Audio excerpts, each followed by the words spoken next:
Hey everybody, what's going on? Welcome back to another episode of the Saturdays and Stores podcast, which you can find right here on the Court Store Media Network.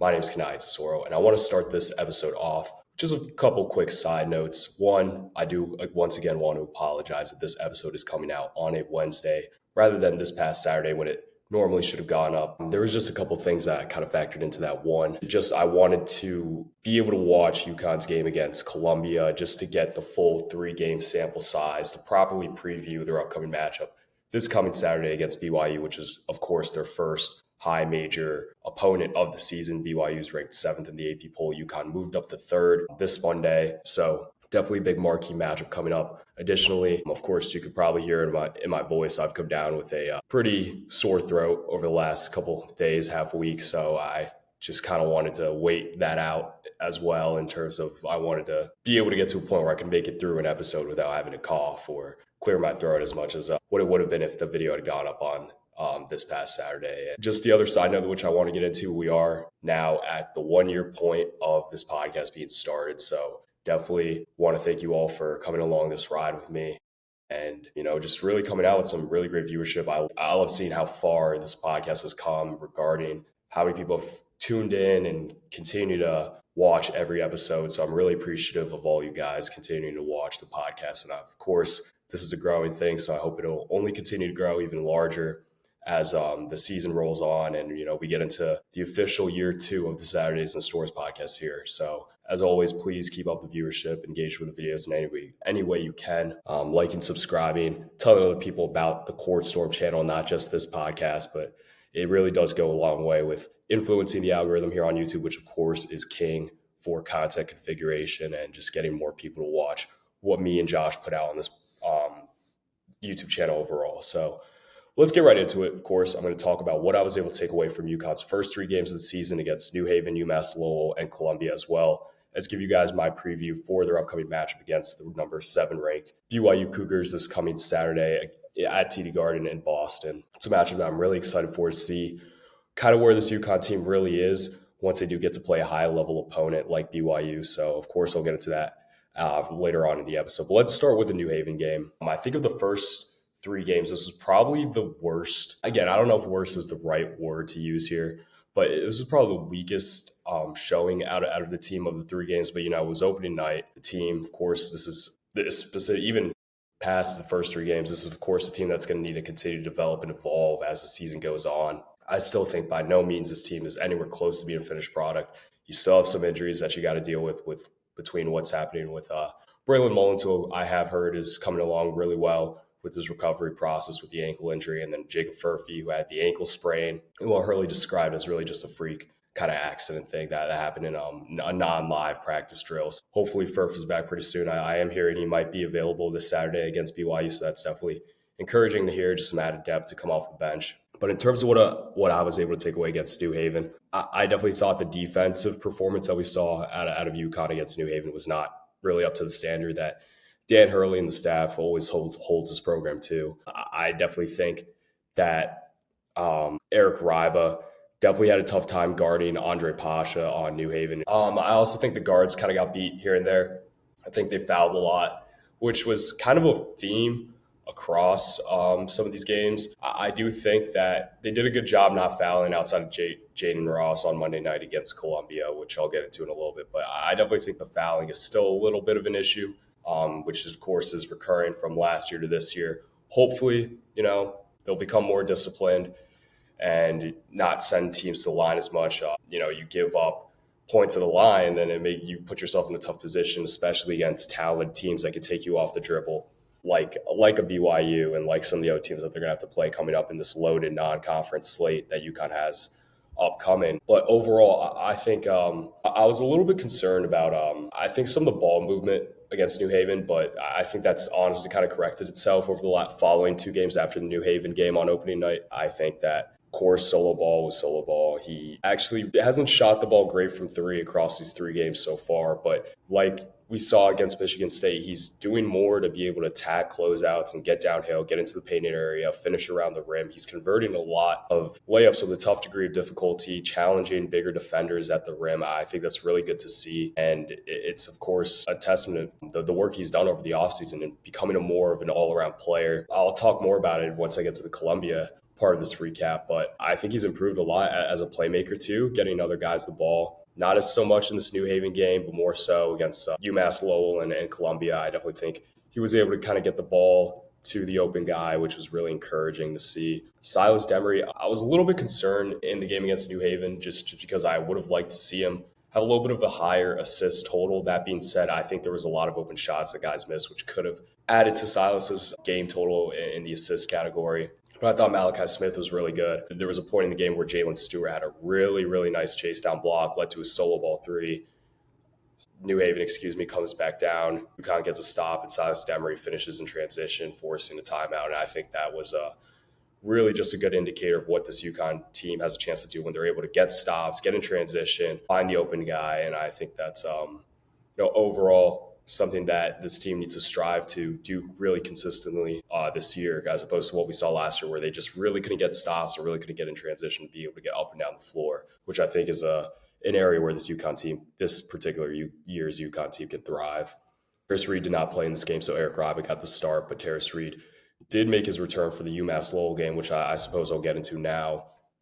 Absolutely a rout, you could call it, 110-47. I think there was one point in the game where in the first half, and I want to say the last 5 minutes of the half, the score was like 44-5, maybe 48-5, something of that sort. And UMass Lowell did not have a made field goal from the floor in a long, long period of time. And it was just really impressive to see. It was very clear that after the New Haven game, Dan Hurley came out and made it an issue of wanting to see a lot more tenacity and aggression defensively out of his players.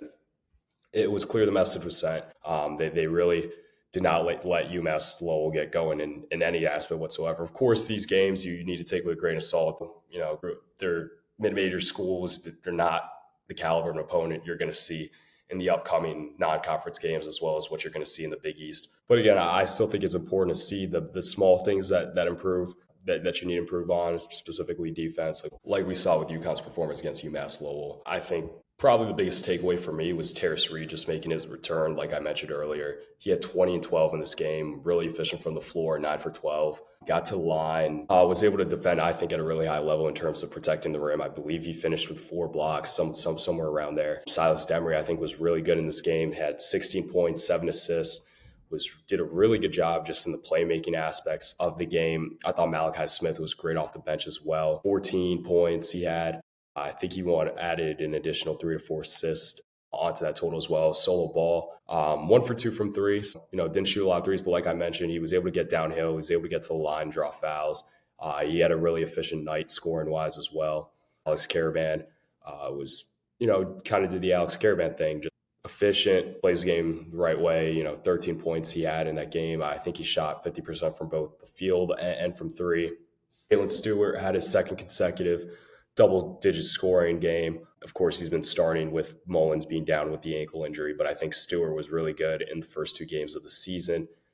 Stewart, I believe, actually also had a pretty high assist total in this game. I think he had 5 or 6 assists. Again, I forget off the top of my head, but it was really good to see Jalen Stewart create for others. I think that's been it's going to be a really important aspect in the games without Braylon Mullen, just having another guy who can kind of be a secondary ball handler and create for other guys. I think that's really important. Jaden Ross, I think, didn't have the best showing in either of the 2 first games, but I think what we saw in him against Columbia, which I say it's a fair time to get into the Columbia takeaways now.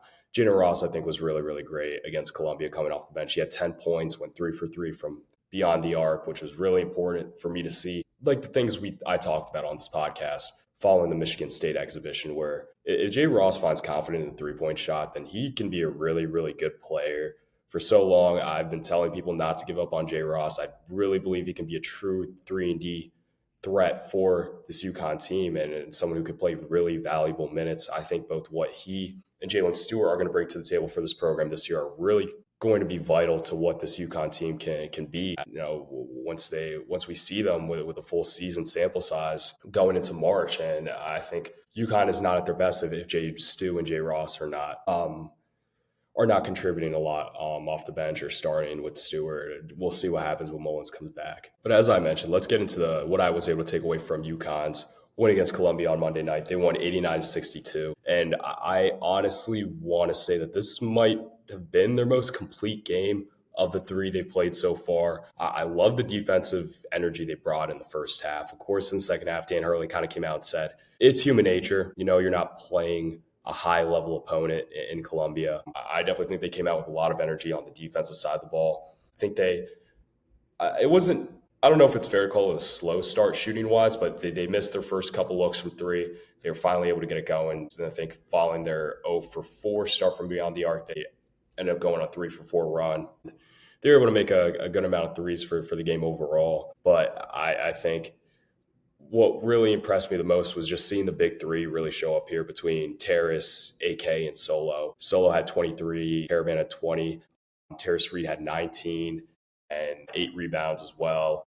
I was really impressed with Terrace's discipline defensively. I think he did a really good job in kind of blitzing some of the ball screens that Columbia set, being able to get back with his man, not fouling in the painted area when protecting the rim. I think he moved his feet really well, and it seems like Terrace has grown a lot over this offseason. All the noise we've heard regarding how much Terrace has improved and how much he has a chance to play at an All-American level, it seems like he really is playing up to those expectations so far. Again, you need to take these games lightly just because, not lightly, but these games, of course, you can't fully predict things based off just because, again, they're mid-major schools. We'll see once UConn starts to play some of the ranked opponents, which are to come in this non-conference schedule. But from what we've seen out of the 2 games he's played so far, Terrace looks every bit as good as advertised as he's been by Hurley and the media, people who cover UConn basketball this entire offseason. So I'm really excited to see that because Terrace Reed, I think, has a chance to be the best player on this team this year. I think he has a chance to be in the running for an All-American team selection,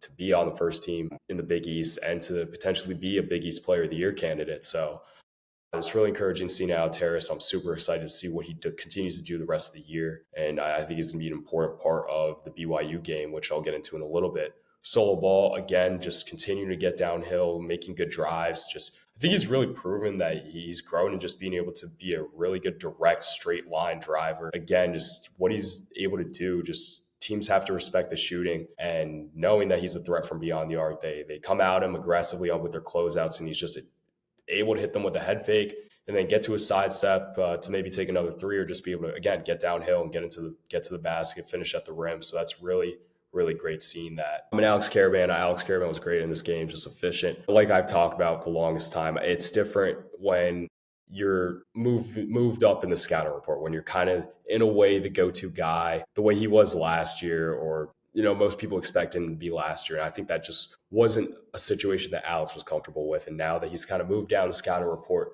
teams need to account for not only one Terrace, but Solo, Silas Demery, Malachi Smith when he's on the floor, Jalen Stewart, Braylon Mullins when he comes back.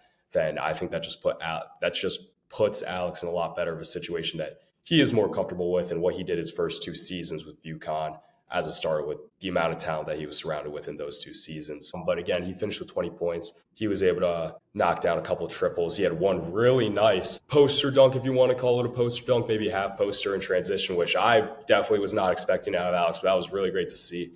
And it does seem like he really has gotten his joy back from what was a really, I think, tough year for him above the shoulders last year, where, again, I think he was definitely in the boat where he felt like he was really tanking his draft stock. And he was advertised as going into the year as being the go-to guy, and just kind of couldn't live up to that expectation, and kind of maybe realize that his ceiling just being what he was his first 2 seasons at UConn. And I think that seeing that Alex has probably improved in a leadership role where he is more vocal than he has been in past years. He is doing more and being able to hold guys accountable, and just seeing the genuine joy he seems to be playing with, especially just the chest bump he got from Mally after throwing down that dunk against Columbia, and then, him putting his arms up and smiling. I think that was really great to see, and it's important. You don't want to lose sight of being able to enjoy the game that you put so much into. So I think that was a great went for Alex, and I'm sure, I think right now the situation he's in with this UConn program, with the guys surrounding him, it's going to put him in a lot better position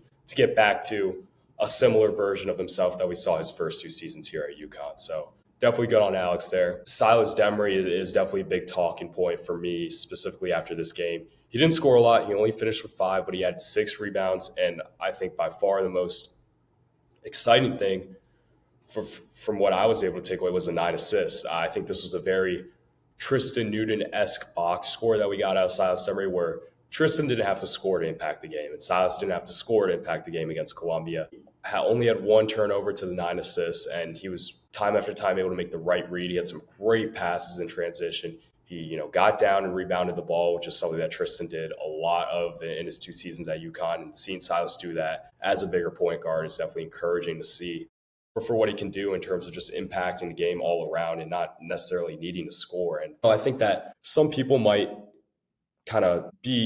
they might have the mindset where they want Silas to score more. And yeah, of course, you won't always want a guy to score more. But I think when you have a big 3 of guys like Alex Caravan, Solo Ball, Terrace Reed, you need a pass first point guard. And I think Silas doing what he did against Columbia is, fine. I think if you can get good scoring from your big 3, you add in some good contributions off the bench from Malachi or Jaden Ross, maybe Jalen Stewart, Mullins once he comes back, Eric Ryba. I think that's important for Silas to be able to understand that you don't necessarily have to be scoring or kind of being the guy who needs to create offense every single possession. It's fine that way. As long as you are setting guys up and running the sets, executing them the way they're supposed to be ran, getting into your actions smoothly, and being able to just take guys one-on-one when you have to, when it's late clock scenario, with the shot clock running down, you just got to go make a play. I think he can do it. I think from what we've seen, ball handling wise from him, I think he's more than capable of being able to take guys off the dribble and drive to the hoop and being able to shoot some of the contested 3-pointers that T New used to do. And just, drawing based off of what I saw from what he did at Georgia, what we saw from the 2 threes he hit against Michigan State in that exhibition game. I think that, there doesn't need to be such an emphasis on that. If he can kind of just be the connecting piece where he's able to, again, get guys open looks, hit guys in rhythm.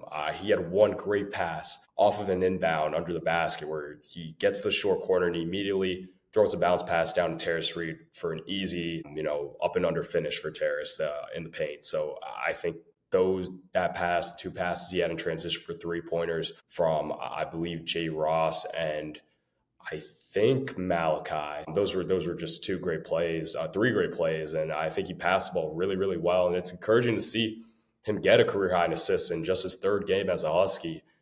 So I'm really excited to see Silas's assist total improve in every game he's played so far with UConn. And I'm sure the scoring will come eventually. I'm sure there will be a night where UConn's big 3 might not be having the best shooting performance and they need to turn to Silas. And I think Silas is going to be able to handle that and do what he was brought in to do. Be a playmaker, be the guy that you can trust with the ball, with the shot clock running down, and just being able to create a shot for himself and make a play. So overall, really, really excited out of the showing against Columbia. I think overall it was a really great team effort. Of course, could be a little bit better defensively and rebounding wise in the second half, like Hurley attributed to. It's the human nature. You're not playing a high level opponent. You're up a lot. It's tough to play with 100% effort, but that's something that this UConn team needs to develop, that killer instinct that 23-24 team had now 2 years ago. So I think that'll come with time, but they better hopefully pick it up pretty soon because we got BYU on Saturday, which is now, I'll get into that segment, previewing that game. Like I've mentioned several times now, BYU is ranked 7th in this week's poll. So pretty big top 10 matchup between number 3 and number 7. It is being played in Boston at TD Garden. So STORRS North, really great showing in the NCAA tournament 2 years ago. Of course, that was where the 30-0 run against Illinois happened. So I do fully expect a great showing out of the traveling Husky fans. I think it'll be a really electric atmosphere. It is the homecoming of the potential number 1 NBA draft pick in AJ Dybantsa. He is from Massachusetts, so I'm sure there will be a lot of both NBA scouts. I think I've heard 30 plus will be in attendance for that game, and I'm sure a lot of BYU fans or AJ Dybantsa fans will be in attendance for that game. So should be a really good atmosphere. Husky fans always travel well, so I'm really excited to see just how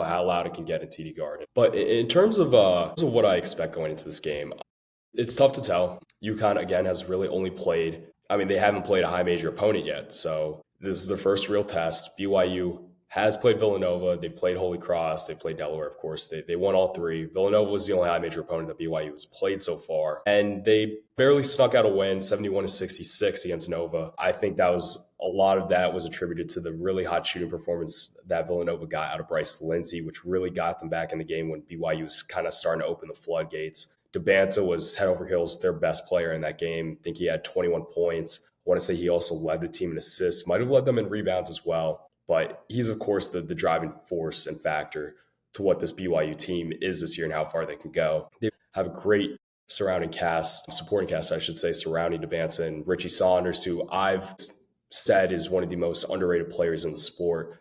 He played well against Holy Cross. I want to say he had around 20 points in that game. They also brought in Robert Wright out of the transfer portal, who UConn did play last year when he was with Baylor. Rob Wright was one of the most highly touted transfers, I should say, in this past offseason cycle. He's being paid very handsomely to play for Kevin Young in that Cougars program. Well, they were also able to retain not only Richie Saunders, but Keva Keita, who had a really great showing against Villanova. I think he was kind of, in a way, the unsung hero of that game, with just the job he did defensively and being able to get 3 to 4 blocks, being able to get on the glass, have a lot of putback dunks, and just really, yeah, I mean, he's a freak athlete, and that's definitely someone who could pose a little bit of a matchup problem for Terrace, but I think Terrace should be able to handle the physicality. I think he's quick enough laterally to handle Keita's athleticism, but that's definitely going to be a matchup to watch. I expect Silas Demery to take on the matchup of Robert Wright, just point guard on point guard. Silas probably the best perimeter defender on this team this year. And Solo, I would probably say, takes the matchup of Kennard Davis Jr. Kennard Davis, I think, is a really good player as well. And he makes a lot of the tough winning plays that don't go down in the box score. So that's definitely a guy that they got to watch out for. Richie Saunders, I expect. It's tough because I'm not all too sure who ends up starting off on Dybantsa. I think it's going to be a combination of Jalen Stewart in the starting lineup and then Jay Ross when he comes off the bench, just because I think those are probably your best two wing defenders that UConn has this year. And this is why I think the wings are vital to UConn being able to win this game. The job defensively that they're going to have to do on Dybantsa, be able to stop him. It's a tall task, and I think Jalen Stewart's capable of it. I think Jaden Ross is capable of it. From what we saw to them last year against some of the better players around the country, I think the job Jalen Stewart did defending Eric Dixon, who was last year's leading scorer in the country, was really impressive. Held them to a really low shooting percentage all 3 times that UConn played Villanova. Jaden Ross, I think, was really good at points of the year defending guys like Nemhard with Gonzaga, Cam Jones with Marquette. And I think those 2 guys are probably going to draw the assignment of Dybantsa, and it's going to be a really big test for both those guys. But I think if they can bring an incredibly high level of energy and tenacity on the defensive end of the basketball, then there's no reason why they can't, slow down Dybantsa, because I don't know if there's any stopping Dybantsa. I think you can really only hope to slow him down. So I think just trying to slow him down and trying to force being able to chase guys like Richie Saunders and Rob Wright off of ball screens and forcing tough looks from 3, it's going to be crucial to what the outcome of this game ends up being. I think this game has to be one of the defensive end of the basketball. BYU, very high-powered offense, not the greatest defense. I forget their KenPom ranking off the top of my head, but this does look to be an improved UConn team defensively from what they were last year. I want to say they are 11th right now on KenPom defensively, and they are 4th or 5th offensively. So I'm not, I think the defense is the big talking point of this game for UConn. This game needs to be won on defense. And I think you do that, 4 stops, you're able to get out in transition, then you put yourself in a really good position. Silas Demery, I think, is going to be a really important part of the job they do on defense. And Terrace Reed, he's going to have he's going to need to stop the dribble drives from both Dybantsa, Saunders, Rob Wright, and he's going to have to stay disciplined. I'm a little concerned about the fouling, and, you don't want to send these guys to the line because, they'll hit their free throws at a high clip. So I think if you could stop them and, like I mentioned, be able to get out and run, that just sets up your offense, and you're able to go from there. So I expect, I expect that for UConn to win, they're going to need to play some really, really strong defense. I think the offense will come if you're able to force stops. I'm also looking for both Stewart and Ross to hopefully kind of start to have more games where they both play really well, because so far we've seen games where Stewie plays well, like we did in the first 2 games of the season, and then we'll have a game where he maybe doesn't play as well, but then Jay Ross does, like we saw against Columbia on Monday night. So I think looking for those two guys to kind of get going both offensively in the same game is something that's going to be important to looking forward for the rest of the season. I think seeing Solo Ball hopefully hit a little bit more consistently from three, which again I'm not super worried about. I just think it's early, and he's doing a lot more than just shooting the ball now. And I think he's improved defensively as well. Still not the greatest defender, but a lot better than what we saw last year. AK is, just being that kind of ultimate glue guy, ultimate fourth option in the sport. Silas Demery continuing to play make for other guys. And this might be a game where we see him be able to take guys off the dribble a little bit. I don't think Rob Wright and Richie Saunders are the greatest defensive backcourt